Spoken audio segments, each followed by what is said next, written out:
Hello everyone, I decided to make a short video about what I did to my Deadbolt. It's a kind of low cost build, just trying to show what you can do without breaking the bank. I'm gonna start off with the body. As you can see, I removed the rear part of the roll cage. My focus with this build was to put the weight as low as possible, and also to reduce any unnecessary top weight from the chassis or from the body. This did weight around 5 grams, which helps not rolling back that much. And as you can see from here, I have magnets here. I replaced the stock mounts with magnets. So let's have a look at the body first. It's simple, do it yourself. I installed some very thick foams with super glue and just super glued some very strong magnets in here. These are 10mm thick, 10mm wide and 1mm thick magnets, and simple super glue. That's it. On the body, as well as the same magnets. On the front, I decided to put on the outside, so it covers the holes. It doesn't look that bad. Well, this is super glue. Be careful if you do it. That's it about the body. Just removing some unnecessary weight. So carry on to the chassis. As you can see, it has a front battery mount. This is a 3D printed battery mount. I bought this car used for $100. It had two 3D printed parts, this slider and the front battery mount. This is really helpful for incline climbing because it puts the weight from the back to the front, which is really helpful. Also, the body sits lower, so the foams. So the foams in here are shorter than the ones than the stock body mount on the rear. Also, the front one here sits lower than the original one. I mean, you can just simply put it lower with the screws, with the holes in here. This is 3D printed, so I'm not sure if the original can go this low, but this is a little bit lower than stock. And the body just sits nicely on the slider. I removed every single part from the body that is unnecessary and extra weight, starting even from the small pieces like cutting off the top of the shock mount. Over here, I don't need it, I will never use it.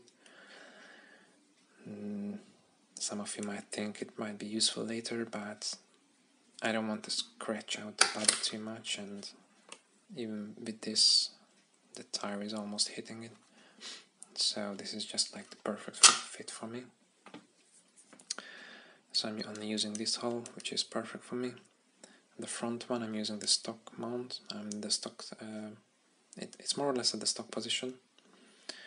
And what else about the body? Oh, yes, of course, I removed the front bumper. This is, I just don't like them. It gives much more clearance at the front. You can climb up much steeper incline. Like if you go straight to a 90-degree wall, you can climb up because the tire is hitting the wall and it just pulls itself up. With the bumper, you cannot do that. And next one about the body. I think that's it. Let's move on to the shocks. I removed this extra plastic piece from the shocks, unnecessary weight, and it's just in the way for me. And as you can see, there is some very good upgrades. This is simple rubber bands with one nut on them. It's adjusted to the shocks.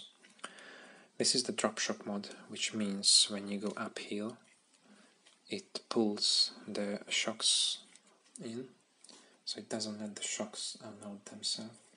Because if you go uphill and it unloads, it drops back the body. If it doesn't let if you don't let the shocks unload, then you can climb up much steeper. So this is a very cheap and good upgrade you can do. Okay, moving on to the wheels. These are simple and cheap Injora wheels, beadlocks, sealed, not vented, and these are RC4WD drive and WD Wranglers. And as you can hear, there is liquid gravity installed in them, which means like tiny metal balls inside here. I put 10 grams on the rear and the 15 grams at the front. It helps to keep the weight as low as possible. So, moving on to the front, I have Emax servo. This is all from Injora website. Injora brass steering knuckles and steering links and steering arm. This is all from Injora, very cheap and very good brand. Motor, Injora 050, and also the Injora plate with it. All this costs very little money, and you can have a very good crawler from just under 300 bucks, and this is amazing. So, moving on to one of the most important part, the electronics. You can see this tied up unit. This is my new ESC unit. This is a 6-channel receiver from flysky. This is unnecessary. I got a 3-channel on the way, and that will also help with the weight, because this is like 11 grams. The 3-channel is only 5 grams, I think, or 6. So this is 5 grams minus.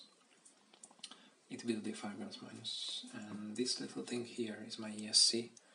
This is the ASX24-Crawler ESC from Germany. And I think for a brushed crawler, this is one of the best you can get. From some of you it might be difficult to get it in the USA because of the shipping cost and all this stuff, but to get it in Europe is a very good one, and you can get it in USA as well, but it might cost very similar for you than getting a Furitech, which is also very good. This ESC is working on 18 kHz PWM, which means it's completely silent.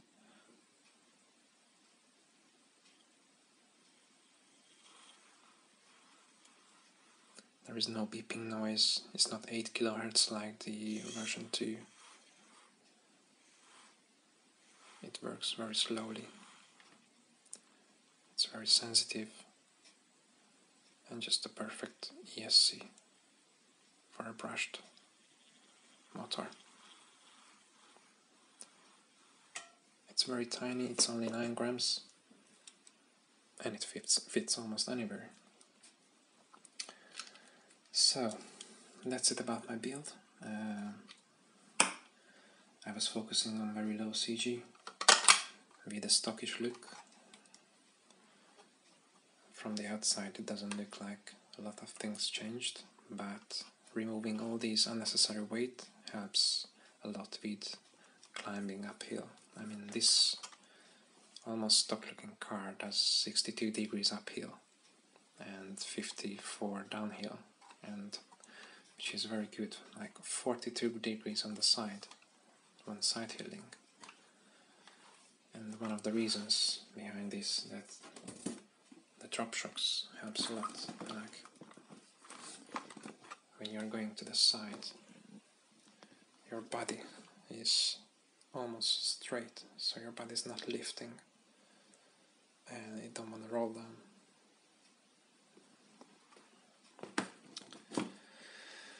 So that's it about my build. Thanks for watching. I hope I could help with some ideas and how to make a cheap crawler which performs amazingly, just under 300 grams. $300, sorry. And the total weight of this car is 360 grams at the moment. Bye guys, have fun.